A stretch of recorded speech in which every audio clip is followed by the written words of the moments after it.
to another episode of the CrossFit Harrow podcast. We are episode 26, and today we have Vishal Amin, who has given up his time. So thank you, Vishal, for doing this and coming on. I appreciate that. Can be, like we always say, can be a little bit nerve-wracking sometimes to do these things. Yeah, usually I'm down to do it in person, but obviously it is online, so it is what it is. But we move. That's how you do it. we have to find another separate room or soundproof the office in the gym. Yeah, exactly. How's everything there? So Vishal is a marketing and content creator, which I'm going to dive into a little bit later on. But like always, the first question that generally goes out is what brought you to CrossFit Harrow? So I still remember the first time I joined CrossFit Harrow. This was in like October 2022. And the main reason why I joined CrossFit Harrow, at first I was, gymming with my friends at university. But I really wanted to find an area where, because I like team sports. I've always been that kind of kid who's, played football or like cricket in school. And, generally I enjoy team sports. So what ended up happening is I went on Google, typed, fitness near me community. And the first thing that popped up was CrossFit Harrow. And I still remember that at the time I literally got a call from subs saying, come down to the box, see what's up. And I turned up and she gave me a whole breakdown of like, calorie intake, all about food and all that. I was also on the side, like looking at, some of the coaches, teaching like some of the people over there. And I was like, I'll give it a shot. So I did my first 6 sessions. And I kind of got humbled in the process. I remember there was a guy who was 65 years old just doing box jumps here and there. And I'm like, 24 at the time? And I'm just like, huffing away. And I'm like, damn, like, this is pretty deep. So well, I would imagine that kept you wanting to come back, right?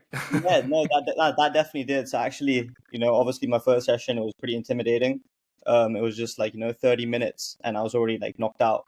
And then what felt intimidating, may I ask? What was the intimidating part? See, the thing is, obviously I was just like, see, even at the gym, for example, I used to go with my university friends and it was just 2 of us. We used to go. And I think I was like the weakest one out of the group. So obviously, being the weakest in my own head, I would not push myself into some areas and they would kind of push me. So it was intimidating at first because obviously when you're there, you see people who are like way older than you, you see like, people who have like kids, right? And you just like, how are they doing, like what they're doing? But it also kind of teaches you along the way that everyone's in their own journey. And some people have been doing it for 4 years or some people have been doing it for 2 years. And obviously for me, I, just kind of gave up on gym. Wasn't exercising for a year. So obviously for me to come into an area where I'm doing like strength-based exercises and all cardio and trying to do it, obviously I'm not going to feel like, I can get to that par. But it's obviously like, time. And obviously having the coaches in place to tell you that, stop comparing yourself with others. And so, how hard is that for you? I feel like now I'm all right at it because obviously I've been here for 2 years. But I still remember the first times when I was coming in the box, I was, figuring things out. I was also very shy. Now I just don't, stop talking. But like, but like back in the days, I remember like, the small little things. I would be hesitant. I remember, I still remember this. I think because I journal a lot, so I know like every single class I did. So I think this is my 3rd class I did, and the coach at the time was explaining something, and I still remember it was like 15 minutes in, and I was like doing the exercises how I normally do it, and then he looks at me and he's like, "What are you doing?" And I'm like, "What do you mean?" He's like, "You've been doing the exercise completely wrong." And I was like, "Oh, really?" And he thought it was an excuse, but deep down, I thought I was doing it correctly. So he was like, "If you don't know the exercise, just ask me." Because obviously he was in the middle of teaching other people. And obviously at the time I was like, I will next time. Sorry about that. But it kind of made me realize that like, this can be applied to other areas of life. Like you're in a meeting and sometimes you want to speak up, but you're not speaking up because you're scared of the repercussions in your own head. Fear is something that actually doesn't exist, right? It's what you create. Exactly. So it's just like no one knows anything. You got to figure it out, and then everyone's gonna help you. And if they don't help you, then it's fair enough. You move on to the next one. It is what it is. But generally everyone helps.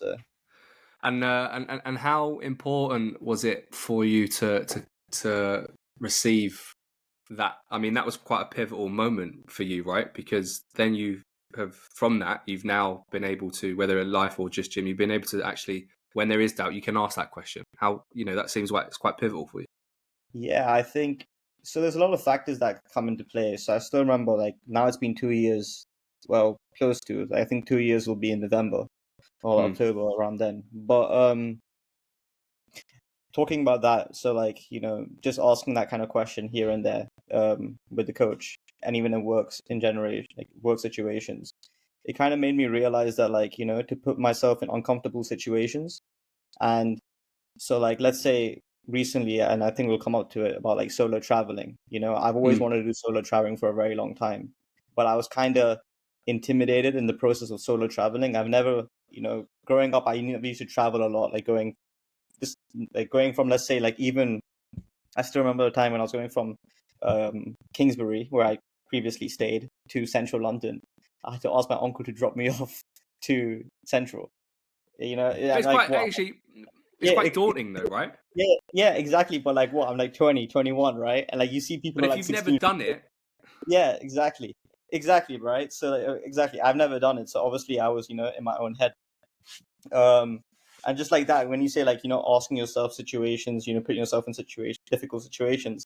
I sent it to solo traveling, found a group of solo travelers, and we'll talk about it yeah, soon. But because is that G Adventures? yeah, that's G Yeah. Adventures. So Okay, so you went to Bali.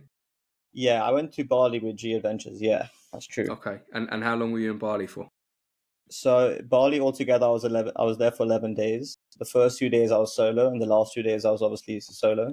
But in between, it was a group of, like, 18 to 30-year-olds and And 80. I'm keen to understand Bali because I have heard mixed reviews, right? So Okay, fair. there's very much a luxurious side that people display and Yeah, show as part of their social platforms.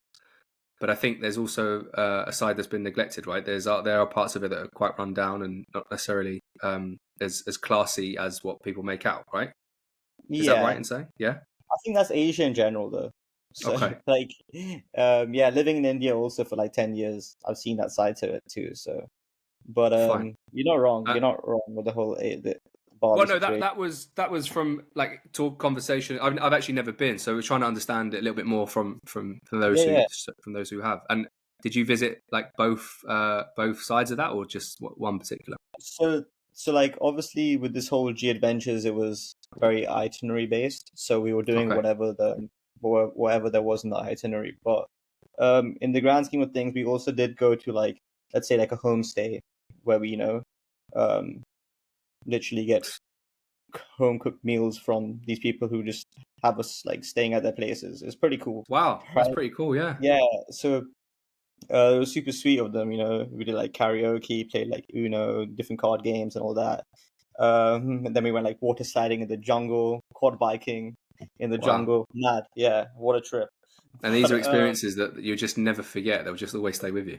yeah, so I feel like the person I am in general, even when I'm like traveling, I don't try to like find places like, let's say Bali, right? If you go on, like, let's say Instagram, right? Um, they will show, like, the best places you can stay in for the cheapest price, and Bali is cheap, right? I'm literally wearing right now a bintang, represent Bali. But um, it's super cheap. So like, when you say in Bali, the divide, Mm. right? You normally see the high end bits, which is like Yeah. all the, you What know people want you to see.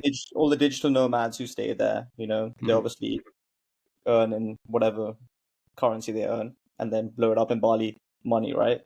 And that's the way to go.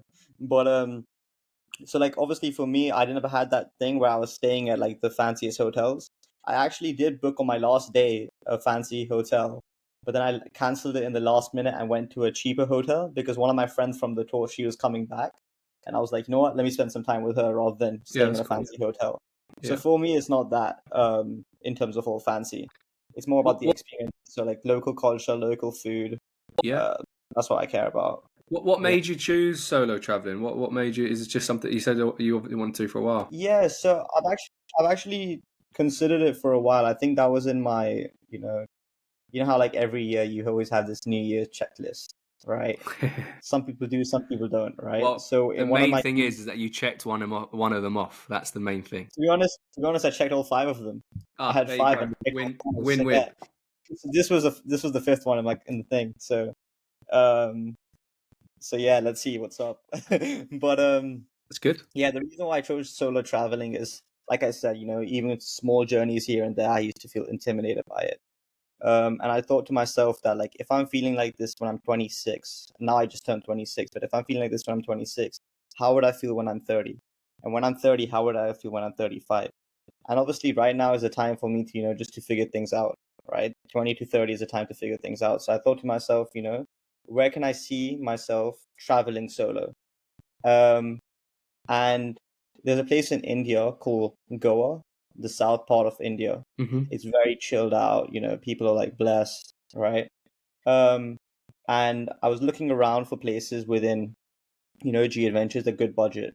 The thing is, a flight ticket to Bali is expensive, but once you're there, it's pretty cheap, right? Um, and so basically, my brother and his partner, his girlfriend, basically found they did the Bali tour before two Okay, years ago, the same one. the same And one. So when, they had some experience with it. yes, I remember when they came back, they told me about it. They were like, Vish, if there's one person who would love this trip, it's you. So yeah, I just sent it. Obviously, it was a delayed send because it was 2 years later, but I was like, might as well do it But now. but Um, again, though, I you done think it when you were CrossFit ready. it pushed me there. Yeah, Yeah, I actually think CrossFit was the reason that it pushed me there because since I joined CrossFit, I started tutoring. I got a new job. I got a new place. So like, I feel like exercise definitely did help and made me think. It's all in my head, like yeah, deep yeah, down. yeah. Absolutely. And I think just on that point, there's lessons in there because sometimes, you'll get given opportunities or things will come along or whether you do something or you don't. And sometimes it's not the right time. So you could have gone 2 years ago, but you Hmm. might not have had the same amount of enjoy. You might not have enjoyed it as much. You may not have had the same experience. You might not have Yeah, met the amazing, the people that you met yeah, there. people So are great, honestly. Like it's all about timing. it is about timing. Actually, it's funny because my roommate so when I was staying in this G Adventures tour, you're assigned a roommate. Some people can stay by themselves, but I was like, you know what, whoever's my roommate, I'll chill with them. It's So another I was, good positive thing that comes out of that because you're in a vulnerable position where you have to yeah, share a room with someone you know nothing or no one about. and honestly, it was the best situation. My roommate, I don't know if he's gonna watch this, but if he does, he was like Dutch. He does CrossFit, he does journaling. Literally same thing what I do, but he does that, and he's from, let's say, Rotterdam, and I'm from like London. But we both are very similar in our like understanding. So it's pretty crazy. Like we were talking about it, and he was 26, turning 27. I just turned 26, and I was telling him like, we are like, because there was a lot of like 19-year-olds, 21-year-olds, 22-year-olds. I think we were kind of the oldest. There was still 27 and A 28 little year bit olds. wiser. Yeah, a little bit wiser. Yeah, let's put it that way. Well, I hope so. but now like we were just talking about it, and we're like, to be honest, we're actually grateful that the fact that we came to this tour when we were 26 or 25, like around like that age, because we've gone through things. But I'm pretty sure if I it's like when I was at university, I was very quiet. If I was like 19 and I did my whole solo trip in Bali, I don't think I Mm. would have had the same experience. you Yeah, know let's say yeah, two yeah, yeah. years ago. Like you say, it's all about timing. Absolutely, If I did it then, I absolutely. don't know. So Yeah, yeah, yeah. Agreed. So with that trip to Bali, was that in that same trip you met your high school friends in Thailand? yeah, that was pretty cool. Because this is all same part of the trip, right? Or part of the same trip. Yeah, part of the same trip. So I left here like in like end of um what was it, March, and then arrived like in April. So first of the sixth, I was in Thailand with my high school friends. So yeah, it was just 6 days, but it was pretty wild 6 days because it was my high school friends. So when you say like when your workmates ask you how was Thailand, did you go to temples? Nah, we didn't go to any temple. It was a little bit like The Hangover. Yeah, it Just was. I must. Yeah, it was. Yeah, it was yeah, kind of. and lions on the roof. or whatever, or the Yeah, mattress on the roof. yeah, that was crazy. And obviously, I'm assuming that you still, keep in touch with high school friends. But are they friends that you see often, or are they friends that you would only go and do these things with? So to be honest, I haven't really traveled with, like, all of us together. We haven't Never done it. traveled as yeah, never done it. I think this Yeah. was like the first time. Like we did it after school, which was like after we finished the IB, which is fair enough. Everyone comes together and we go to Goa, the place to go. Um, but as a high school reunion, this was like after a very long time, and it actually happened basically because one of my friends was supposed to come to London, and I told him I'm gonna go Bali. This is actually how it actually happened. So I was like, I'm planning to go Bali. I haven't booked it yet, so I was like, I'm in the planning of like going Bali, and it was his birthday around that time, 7th of April. So I was like, you know what? How about this? My birthday is 19th April. What we could do is I come India, right? We go on a small little trip, and then I work in India for 2 weeks. So I planned it way before, and then go Bali. And so that's how it happened. So it was just us two at first, doing this trip, and then two became four, four became six, and then six of us went to Thailand. Wow. So yeah, it wasn't like And the funny thing is actually all of this happened because of Discord. We always get on Discord because these guys love to play their FIFA and all that, and that's I've how got I to be actually. honest. You got to fill me in, and this. I'm a little bit older. I don't. So Discord is like it's kind of like Twitch where you. I'm the worst person to talk about I Discord don't because even know. I don't I even know don't, what Twitch I don't is. I don't even really use Discord. Let me type what Discord is actually, because I generally do not know what Discord is. I literally just go to play one of these games because they always call me up and they say Right. So it's it's a gaming thing. it's a gaming thing. It's more like it's an instant Communication. mess. Yeah, it's like a. This is what it says about Discord. Let's see what Discord is. Um, it's a voice, video, and text communication service. Mainly used for like gaming platforms. Okay. Fine. Yeah. So like Fine. WhatsApp Shows. for like text Yeah. Yeah. messaging generally. This is what it is for gaming. Shows my age. Well, it shows my age too because I don't know what Discord is. But I literally just turn up and I just play games with them. So actually that's how we came along with this plan. Wow. So thanks to technology, we were on it every single day in the evenings. And yeah, otherwise I don't think we would have done it because I don't think we're that organized to make a trip. I say even some of my Well, friends ask me, no, but some of my friends ask me like, how did you manage to get these guys along like this? And I'm like, in all honesty, we did it. We just got on Discord and then we sent it. Like there was no planning involved. If you turn up, you turn up. If you don't, you don't. but sometimes they're the best trips, and like by the sounds of it, you had a fantastic time. Like it's all about those experiences. I think if Yeah, everything's sometimes planned to the T, it makes it a little bit more harder and less enjoyable. yeah, definitely. To be honest, actually, two of my friends booked it last minute. So Well, yeah, yeah.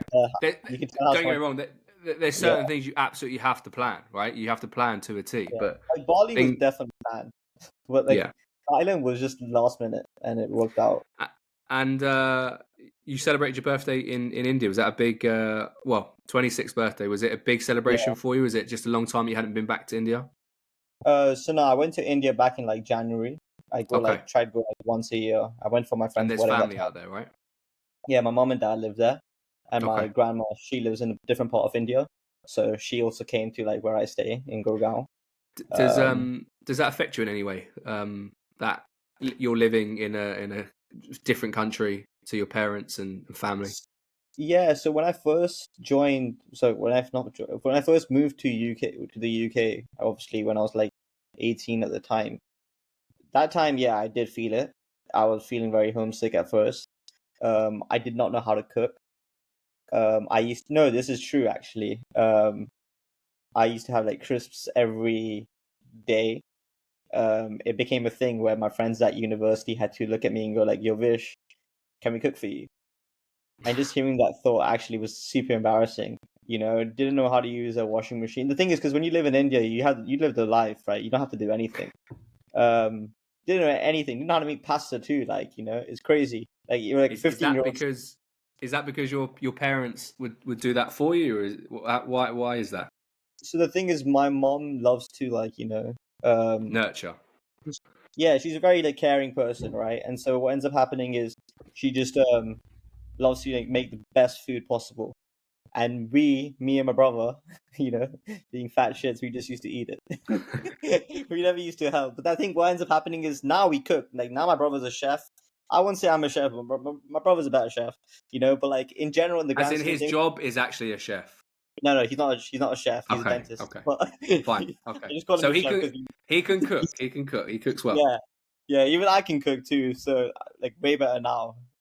It's pretty like inspiring to see though. But yeah, that's because at home we never used to cook. It was just not a thing for us.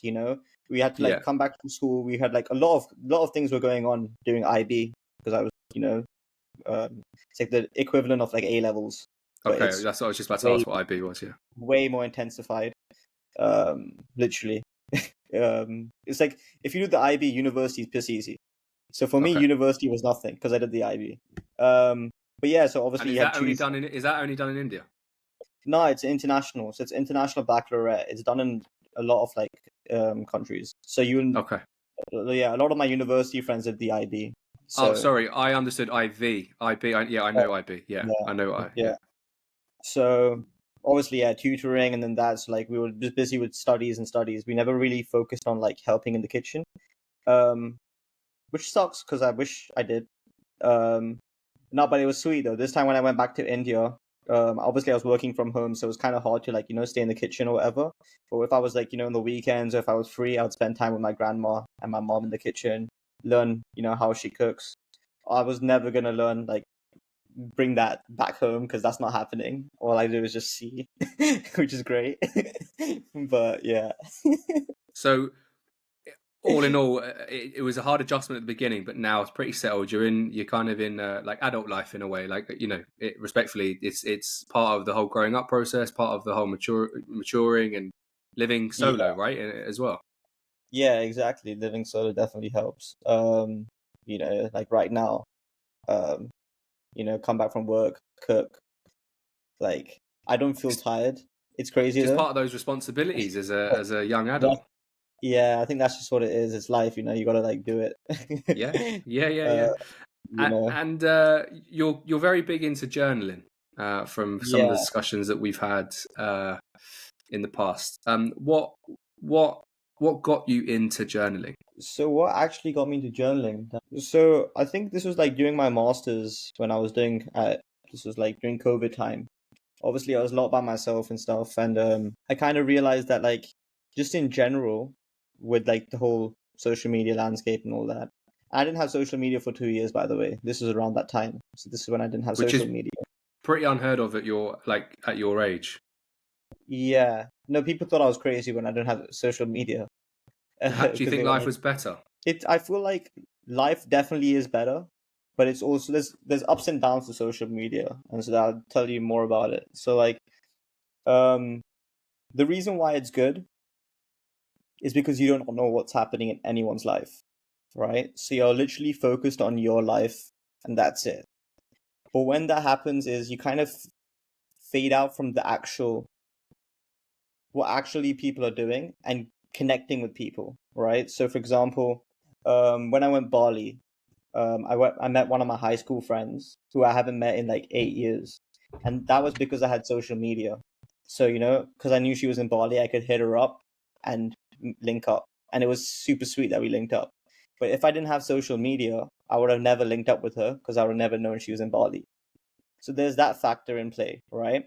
But it's also social media can, take over your lives and also make you kind of like it depends. It makes you want to believe what other people are doing is their real version, is the real Mm. version.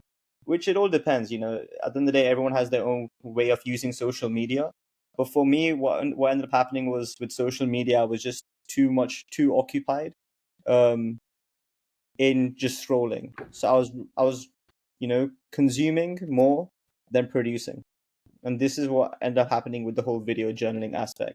But coming to journaling and why I began with it, um, I realized that I wanted to make sure I track my day because let's say a week from now, you kind of forget what you did a week from now.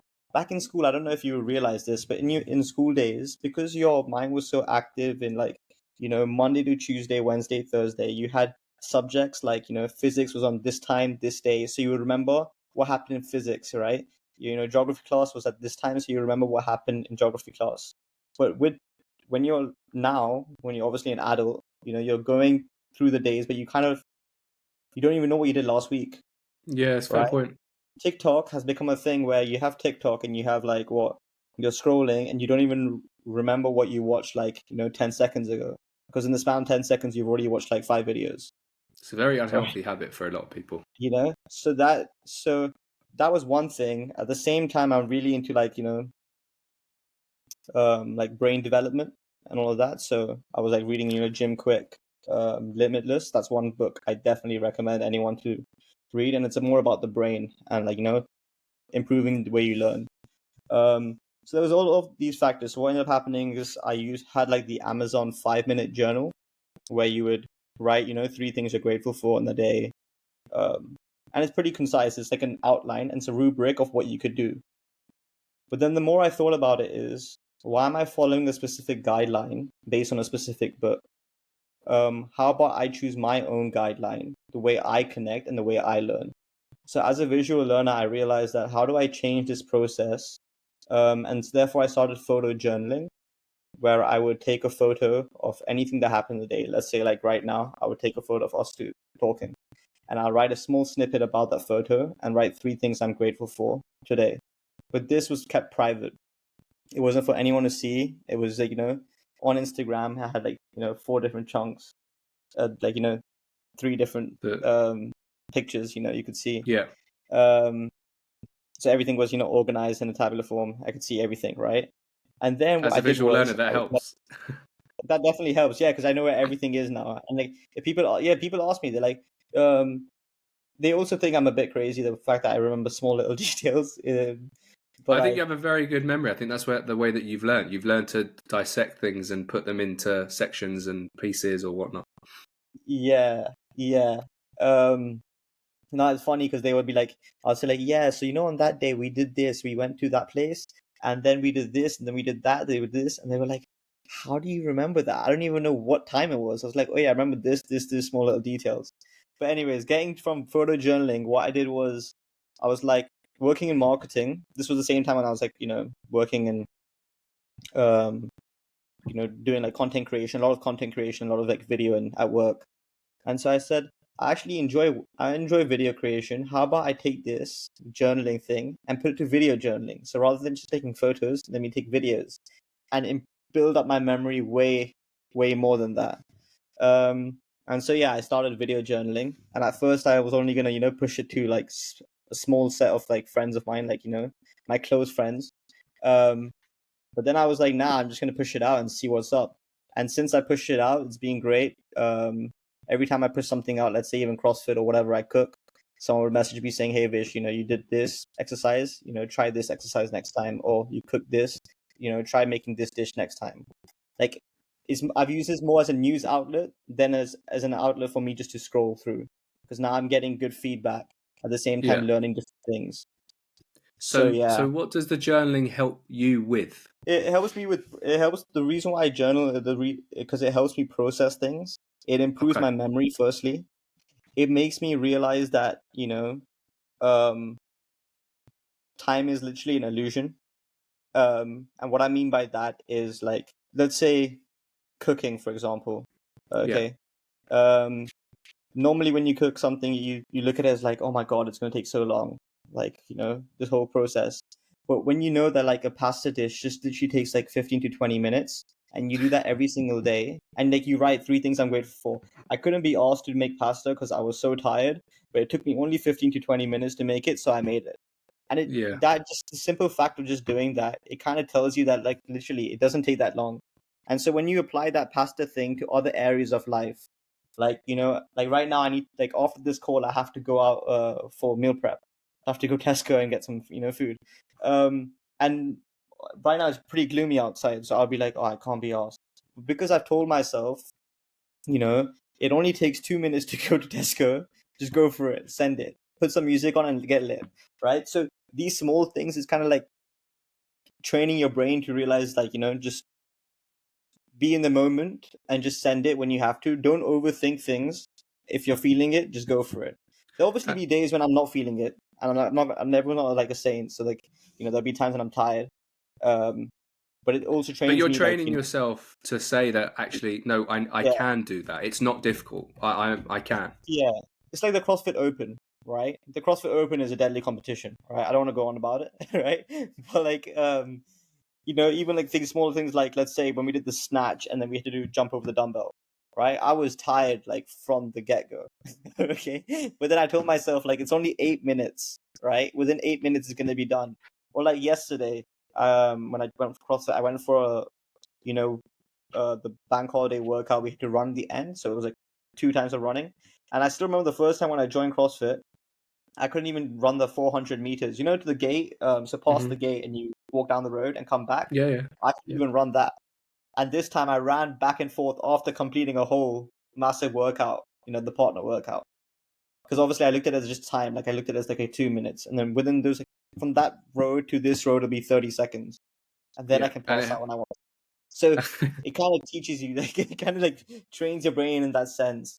Um, it also makes you more like grateful. I feel like since I've started journaling, I've started like appreciating the small little things. Okay. And so a lot of my friends would tell me, Vish, you're like it's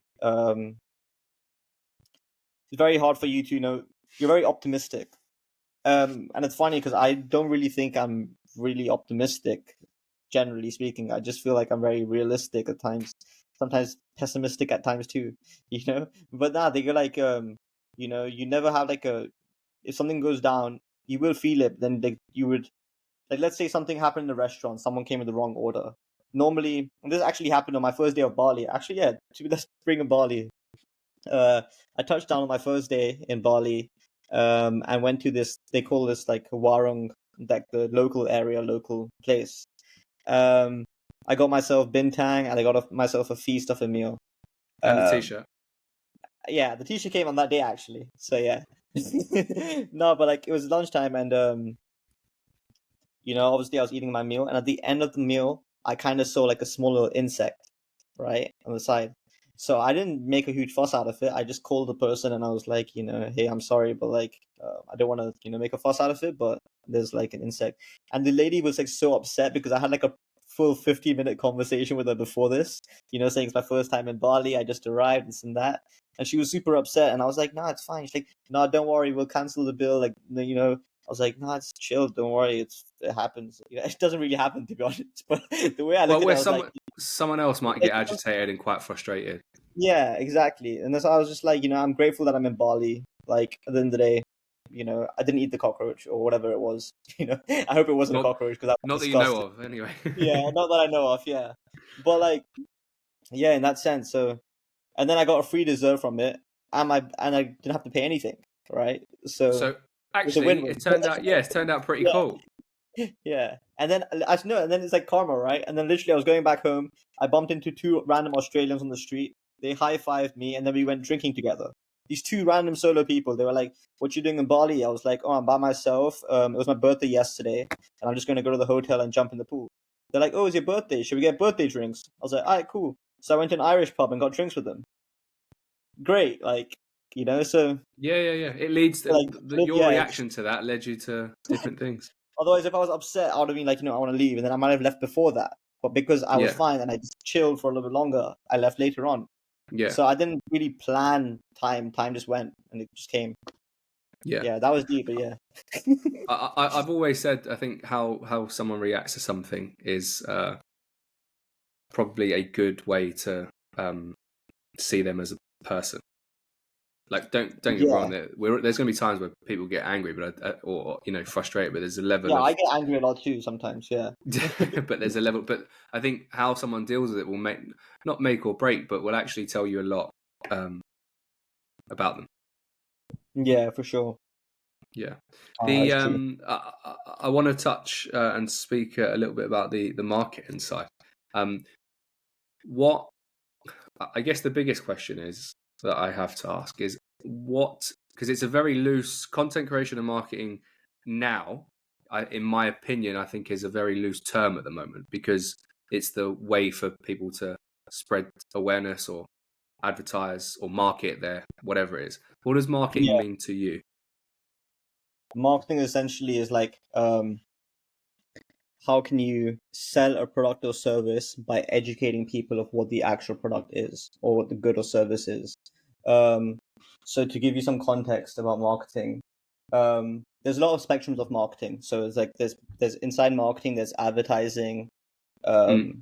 and there's obviously sponsorship and all that. But in the whole grand scheme of marketing, it's looking at the whole aspect. So like your 4Ps. I don't want to get into all the terminology bits, but it's like understanding the whole funnel. So your product, your price, your packaging, and the place.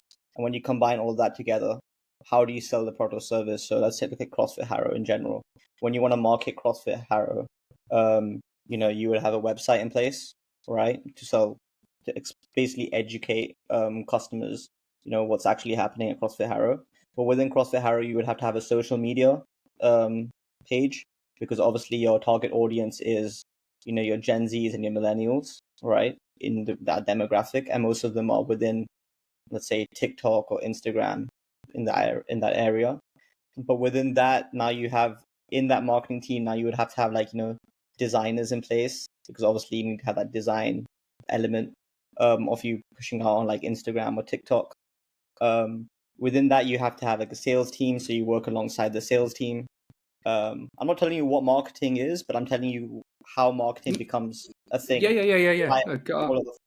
So then you have the sales team. This could be like, let's say, I wouldn't say Subs is the salesperson, but she's the one who She was gets your, us on. she was your experience at the time. Yeah. She's the reason why I joined CrossFit Harrow, right? Because she, normally what ends up happening is, and you have to have a good salesperson. I'll big up Subs also if Subs is listening. But like, she didn't be like, CrossFit's this. It was more tailored towards me. So marketing has to like, create a personalized experience based on the specific audience who they're speaking to.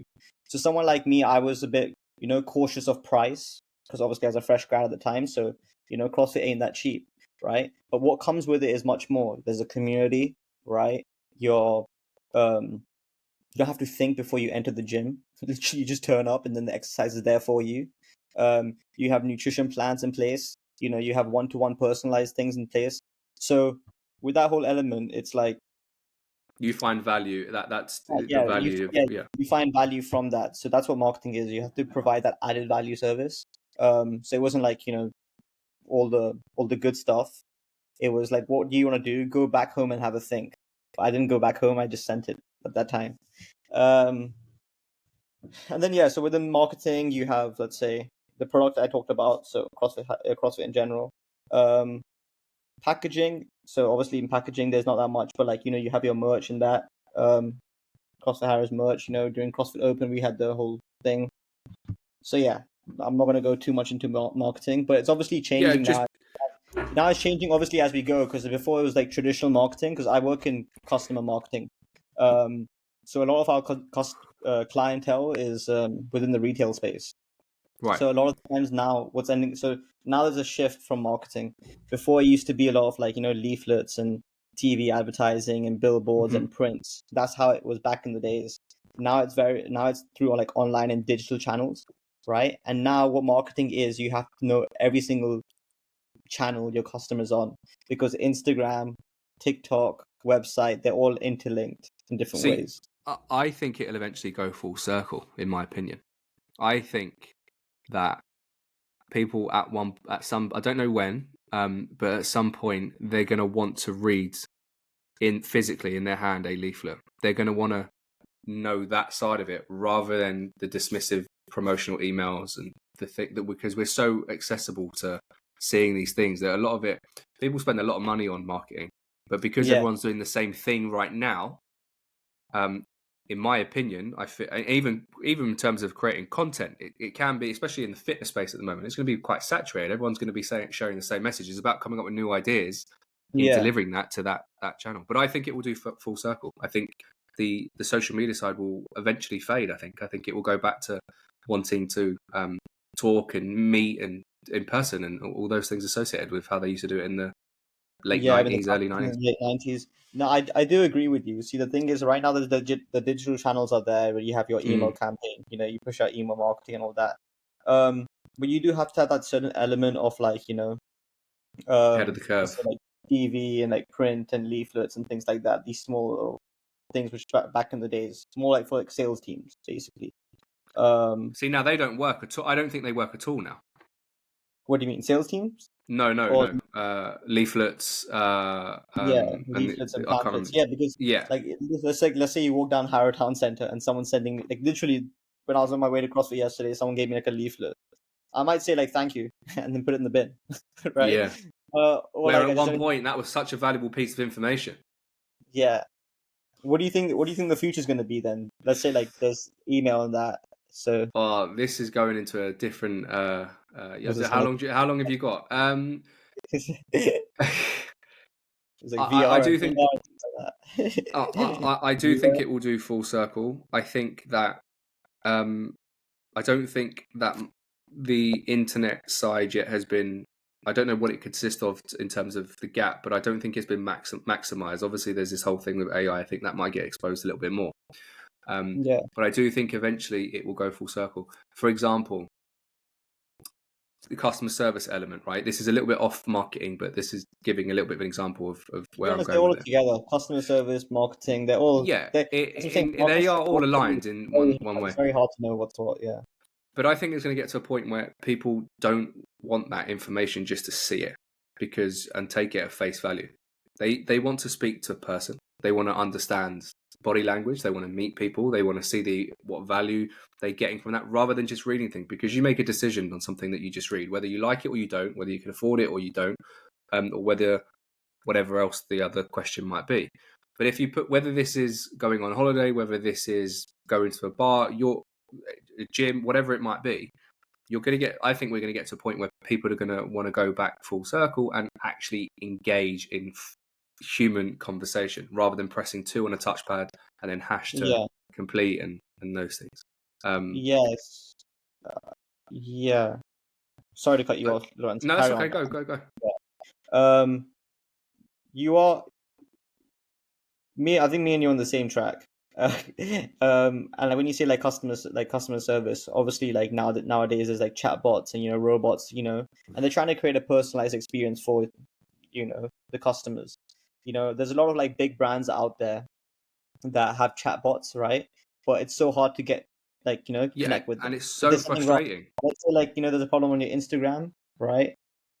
There's no way you can connect with them because you're a small dot in the grand scheme of things, right? Yeah.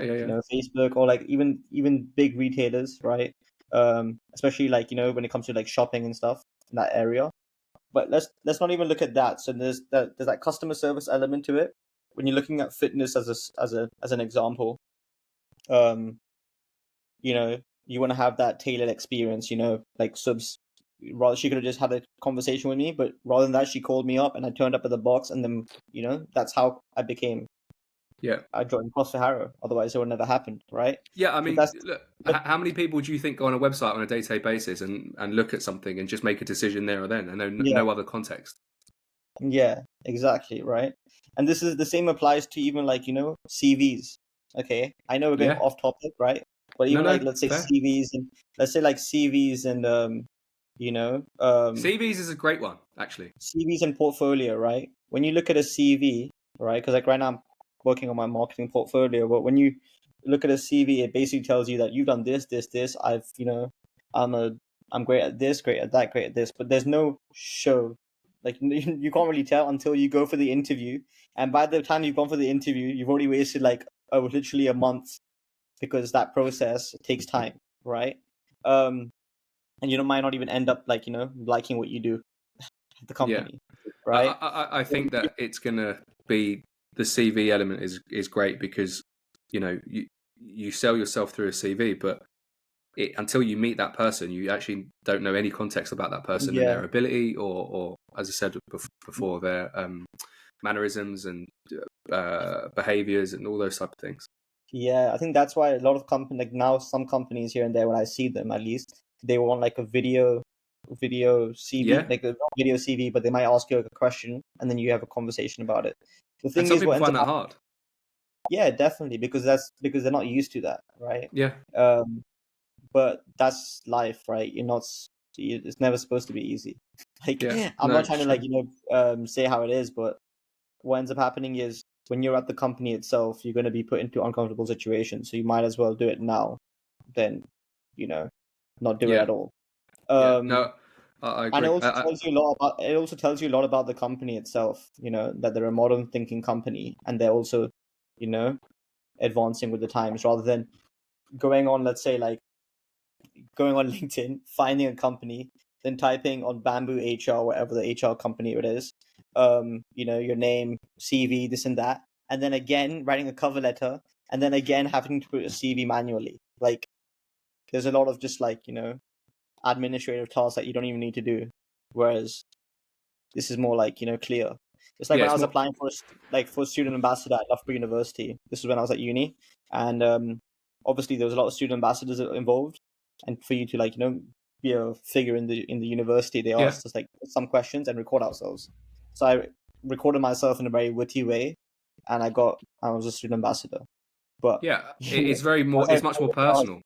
yeah, because then they could actually connect with me and know more about me. So I think the biggest thing there is that like personality sells, right? If you've got someone who can express their personality and they're bubbly, they're bright, they make people smile, they make people happy, then that is going to be more appealing than someone who maybe doesn't really give off too much and more of an, unfortunately, in a way, more of an introvert. They yeah. can't express themselves. Yeah, sometimes we get but to be honest, like an introvert and an extrovert, sometimes we get the definition of an introvert and extrovert very wrong. I'm not trying to get philosophical here, all right? So that's not what I'm You're going but down a path here, yeah, Vishal. yeah. No, but like how you said, you can be introverted at some at times, but sometimes the most introverted people have like a different way of expressing themselves. Yeah, I totally agree, but that's what I mean. I think there's that saying, if you, I can't remember, I've said this I think in a podcast before, if you Yeah, judge don't know, like a is it like a? I don't want to say something which I'm completely wrong, so I think you go for it. I actually think Einstein Is said it it. I think if is it you is it is it a fish in a fish in a pond? Is that the one where you get with? maybe, or an elephant, if you judge an elephant by its Yeah, ability to climb a tree, he'll spend his whole life yeah. thinking he's an idiot. Like Yeah, Clyde, yeah, I think it's an that he idiot. Yeah, can't climb it. So yeah, you're fair. Like there are different ways to express that, and I think yeah, that's where over this time with yeah, technology improving and that, I think everyone is starting to understand that a little bit more, where historically it was yeah. maybe just do things a certain way. But to be honest, a lot of people have become more introverted now. But But that's because I introvert think is life like, has been set up that way. yeah, like working from home and all that now. Yeah, yeah, That's why, like, even university students, a lot of them are just like in their rooms. yeah. I So I don't mean, the thing is, that's also I'm not saying it's totally wrong, but we're going to get to a point where in the world where we're going to have those individuals are going to yeah, be in positions that maybe obviously they've worked to, but they're going to find it, whether it be conversations or experiences, going to be quite difficult because of how their life has been set up, that just to be behind the screen and not yeah, having those connections and personal connections and being able to build those friendships and relationships and, as I said, connections. yeah. That's like this. Yeah, I feel you. That's what This is ends up going a little happening. bit deeper than I Yeah, no, anticipated, but no, but that's what happens to like social media, right? well, Generally. then, yeah, there is that. There is that too. I mean, it's obviously massive in the whole marketing thing, Yeah, in the whole marketing game. But yeah, I think that at some point it's going to have to. I think it's going to have to come to a stop. If you, I mean, maybe not you, but generally, I think when people go to research let's say you're going to go out for a restaurant, right? You've heard about this restaurant in town that you yeah, want to go to. I remember that you would go on Ask Jeeves or you'd go on Google, yeah, and you would look up images or you'd read about the reviews and stuff. Now, yeah, I think our generation, this youth growing, the first thing they'll do is search their Instagram page and see, one, if there's how many followers, or two, what their pictures are like, and if it's well worth going to. yeah. But I think we I, have to forget that people are yeah, only going to represent or show the best yeah, things, right? The reviews aren't going to. There's going to be good reviews, going to be negative. They're going to be yeah. neutral reviews. That is so true. I do the same thing though, so I don't really know what to say. Not in terms of not in terms of Instagram though, because Yeah, I hardly use Instagram. It's funny because people look at me because obviously I post every day now on Instagram. So then people look at me like, "Yo, Vish, you use Insta like you post like every single thing about your life." But it's funny because I actually don't even use like Instagram that much. Your purpose to I use it is posting, is the journaling, the video journaling. Yeah, it's literally that. I have 4 different like accounts. So like different Yeah, ones for different reasons. But when it comes to like let's say like a restaurant and stuff. I normally would. I'm usually the type because I work in marketing. I'm very like heavily into like the best finding the best place. So I do a lot of research and stuff. And most of the times it's not looking through Instagram. It's actually looking via Google, and then looking at the reviews and looking at what are the popular dishes within those the reviews. Yeah, yeah. So whenever I'm at a restaurant, I'd always get the best dish because I've looked at the most popular and I've done my research. So while people are looking, and it's also shit in a way because I'm not gonna lie, when you're at a restaurant, you want to just immerse yourself in the experience, yeah. right? Looking at the menu how you would normally do and not think like what's good or what's bad. But there are also times when you want the best food, But we're right? And creatures I of know, habits. Like we like to know that yeah, we and I can. love food, so I want the best thing, right? So like, uh, so it's what I did at Melissa also, but I knew what I was gonna get, so it's different. But we are creatures of habit. Like you could go to any cuisine, and you'll generally most people will roughly choose the same dish in Yeah, some way, shape, or form because you want to know, one, that you're gonna have a good meal, and two, yeah, that the standard that it was set last time. that is true. That's something which I've like try not to do now. I try to like experiment with different dishes. Yeah, Uh, I think it's a good but idea that I trying a think new that dish all the time. yeah, I think that comes with just like realizing like it doesn't really matter, and who knows, it might be a better dish. Like you never know. Yeah, You never there's more to the Yeah, restaurant experience than the I don't know, the pasta that you choose all the time, or the exactly. pizza you That's the thing. choose, or the It's like in university, I remember like my friends would always go to the same restaurant again and again. And I'd be like, why are we doing the same thing again and again? It was obviously by the spoons. It has to be by the spoons, right? I was that's just a like, yo, student's favorite place to go. No, yeah, yeah, exactly. I think it was cheese. That's it. But like, I don't get it why. No, but like, even if we're there, we'd always eat the same food. Like, no, stop switch it up. So like, what's going on? so But just gonna finish up with you. You're working on your portfolio at the moment. yeah, yeah, Just I guess that's a little bit of practicing again and putting your skills into place, right? yeah. So like currently, like right now, I work in like tech, in the tech companies and stuff. Doing a lot of like content creation for them. But I think after I come back from Bali and just how I am in general as a person, I want to get more into like the health and wellness space. So Yeah, I'm, revamping that all up. So yeah, let's see how it good. goes. Yeah, gives just a diverse part, like a different part of you, right? Yeah, definitely. Cool. Um, Also shows all the work I've done, not in a CV Yeah, way, but in yeah, an yeah. actual way. Well, in theory, it is a CV. It's a digital CV, right? Yeah, yeah, Yeah, yeah. Vishal, we have run out of time, but I really appreciate you taking the time out, and it's been a great conversation, learning a lot more about you. And I yeah. No, find it's definitely been great. Thank you so your much, man. journey with journaling has been, and just everything you do in the trips. I can slowly see you coming out of that comfort zone and becoming a new, like a different Vishal to in the Yeah, Vishal that I met at the exactly. beginning. Just from maturity level, but also just taking on new things and new experiences and stuff. So it's good. It's good to Yeah. see. No, thank you, Lorenzo. Amazing. Thanks a lot. Okay, mate. Thanks. Thank you so much. All right. See ya. Thank you, mate. That was spot on. I've stopped the